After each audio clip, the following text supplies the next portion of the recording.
Hey, welcome to the conversation. I'm Andy Mason, and you are listening to the Heaven in Business podcast, which is about to go mobile. So, on this episode, I'm going to tell you a little bit about what is coming up, what we're going to be doing over the next 6 to 8 weeks, and how you get to get in on that story and learn from it.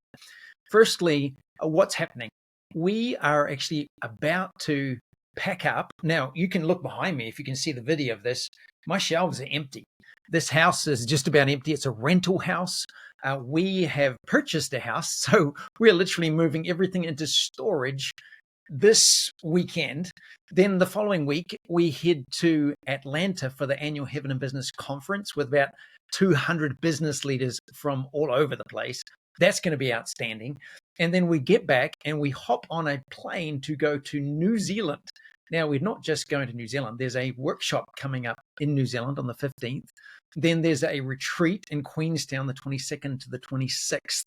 And then obviously connecting with family, we go from there to Australia, where there's a retreat on the Gold Coast with Matt Flegler, Joe Flegler, and a bunch of others. And then we go to Brisbane to Glory City Church, Aaron Damianopoulos, Catherine Ruanola, that location. Then we go to Malaysia, Singapore, and Japan. And we get back here the 16th of April. Now, you're asking yourself, man, Andy, that is a fantastic vacation. Well, here's a little bit behind the story, and I'm going to tell you about what's going on, what I'm learning, what God is speaking, how's that unpacking, and then invite you over the next 8 weeks or so. We're obviously not going to be in the office. It's be empty. There is no office. I'm going to be traveling all over the world. So what we're going to do is continue to do this podcast, but it's going to be different. It's going to be off my phone. Now, that's pretty cool technology. I can do that. So you're going to see a quick update every single week. Here's what it's all about. It's about a working sabbatical. I'll unpack that for you, about what even that looks like and how can I even do this. It's like, you're welcome. So I'm going to update you every week what we've been doing, what we are learning, and what we see unfolding as we do this. So where did this even come about? Well, firstly, we're obviously from New Zealand. You can tell by the accent. I've got family in Taupo, New Zealand, and in Havelock North, New Zealand. They're about an hour and a half apart. And we have not been back to New Zealand in a number of years. So we were planning a trip to head back. And then as we did it and put it together and talking to other advisors and counselors that we're a part of, they said, well, if you're going to do that, what about Australia? And then when we did that, we talked to some others. Well, what about this connection that you've got in Malaysia? And then that turned into Singapore, and that turned into, it's like it grew and grew and grew. And I get more and more uncomfortable because the more you do, the more cost there is in some ways that actually the optional increase in cost is very minimal. If I just go to Singapore and back, there's a cost compared to if I do a loop all around. And then as we started to ponder, plan, and pray about it, I had started a growing conviction that this is supposed to be a sabbatical. And I was like,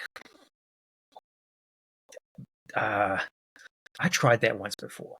So here's what happened in the past, where a sabbatical, where people take 6 weeks plus off their normal activity to focus on hearing God, rest, recreation, refreshing, refocus.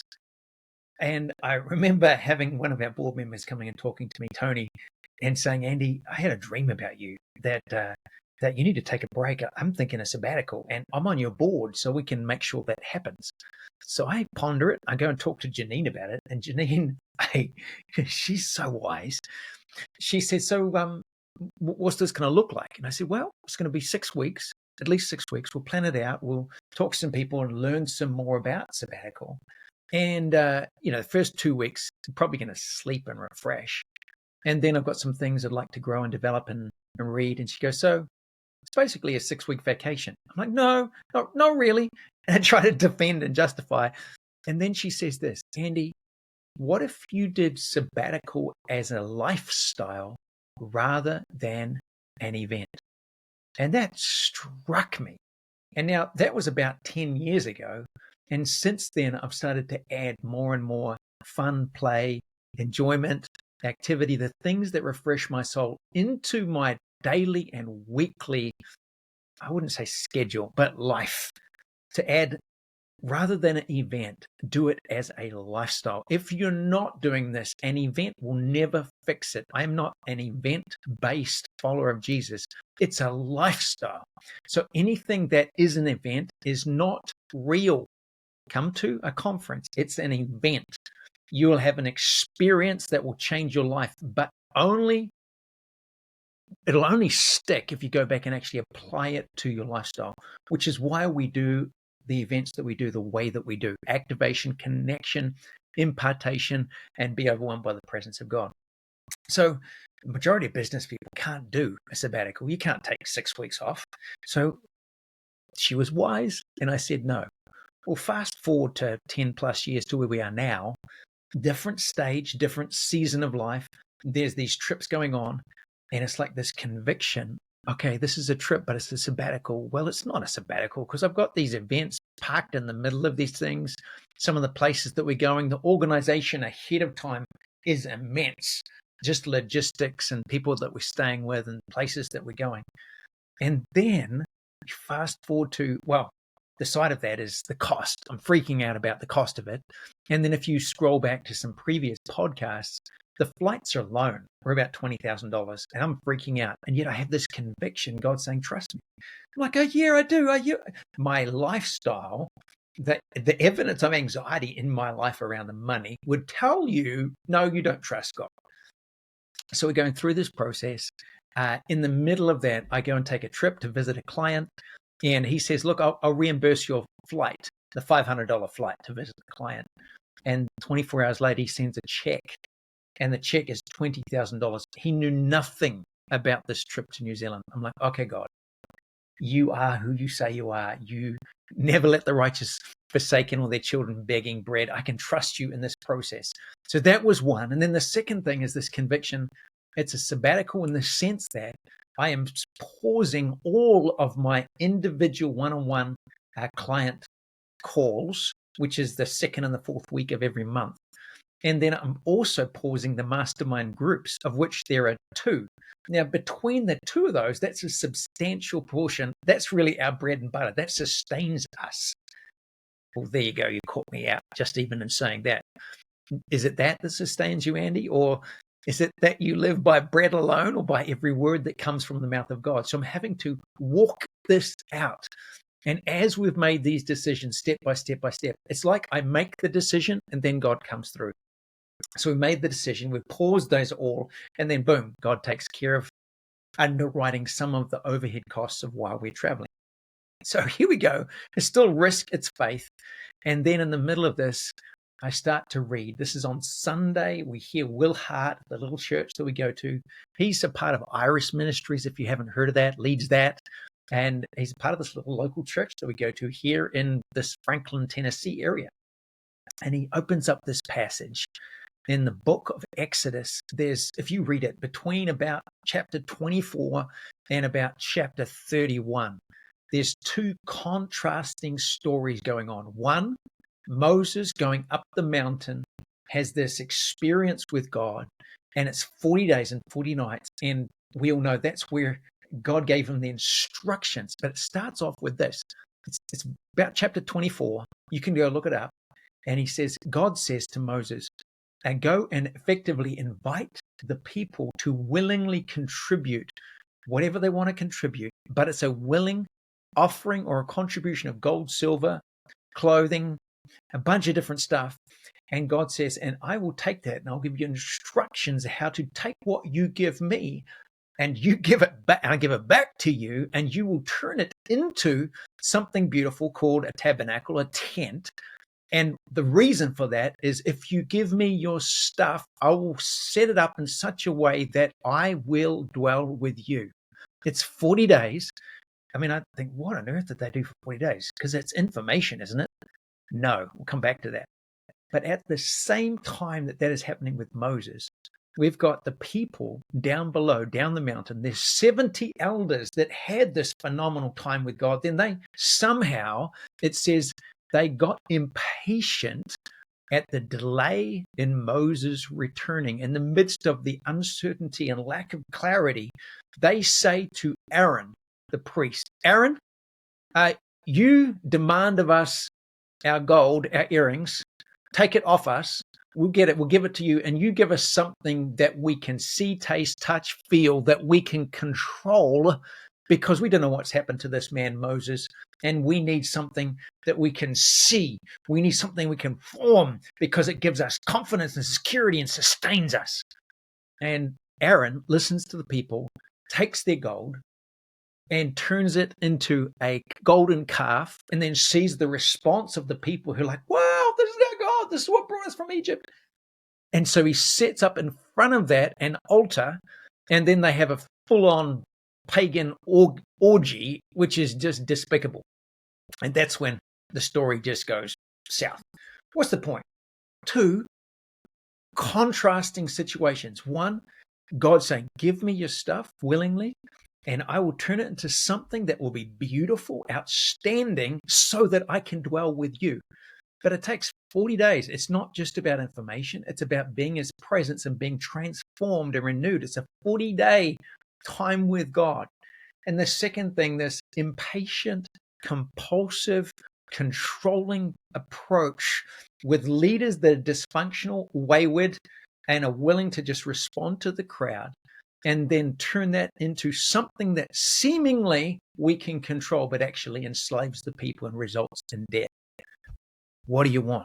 As I'm pondering these two things together, I realize, wow, as a business person, where have I done the latter because of delay, because of lack of clarity, because I have deferred to a seemingly more significant or influential leader, but they're actually being wayward because they're responding to the needs of the crowd rather than the direction of God? Or where have I been that leader that's responded to the crowd? I got convicted over that, for a starters. Rather than hold on, if you're in the middle of delay, don't do something in your own strength. Keep listening and leaning into the relationship you have with this limitless, invisible God, which requires faith. So that was one thing. Secondly, the 40 days. Why would it take so long? Because it's about transformation.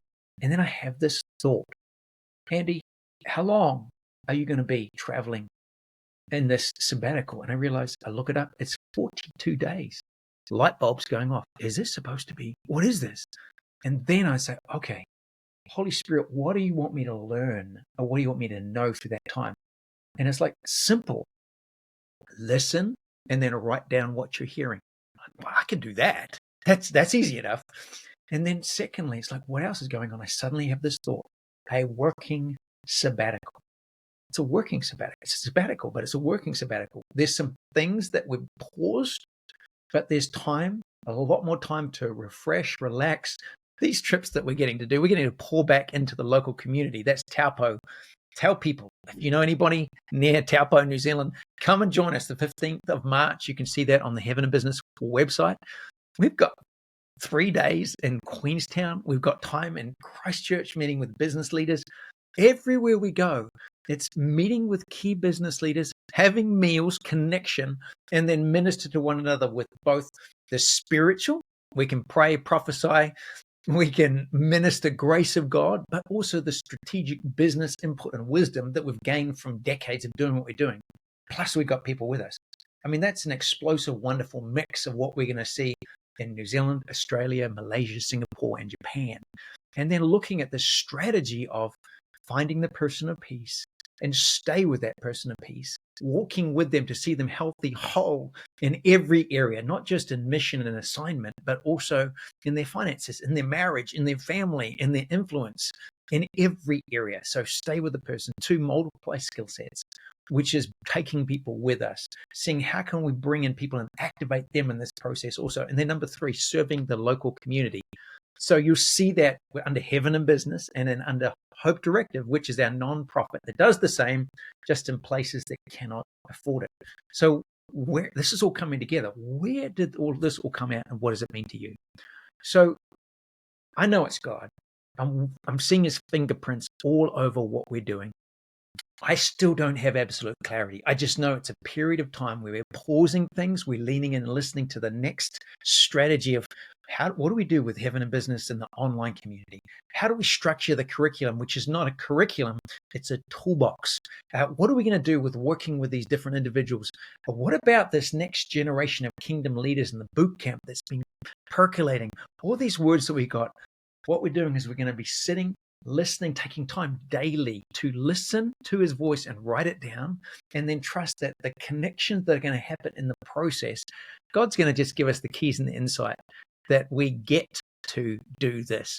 It's kind of crazy. I'm a little bit nervous about it, but what I'm going to do is invite you into the process so that over the next 8 weeks or so, you're going to get to see, learn, and be a part of that journey.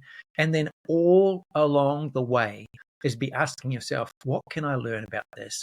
And Holy Spirit, what do you want me to know? So I invite you into this. If we're going to see you at the conference in a couple of weeks' time, that's going to be amazing. If you can't come, we've now made available that we are going to do recordings, so you can access that now. Jump onto the Heaven and Business website and you'll see the links there to grab that. I'll post them in the chat below. Remember, if you've got any questions or comments, don't hesitate to reach out. And I just bless you. I bless you to do the Moses thing, to go into the unknown, the lack of clarity, in the midst of delay. You hold on to the relationship with the one who knows you more than you know. I heard this morning that God is patient. He's patient and kind. So anything that is not patient is the work of the enemy. This hurry, this hustle, this busyness and drive, which forms an identity, that's not a God. Pause, be still, and then engage with full diligence what he has given you to do. And bless you. Have a wonderful week. And I will be touching base next week.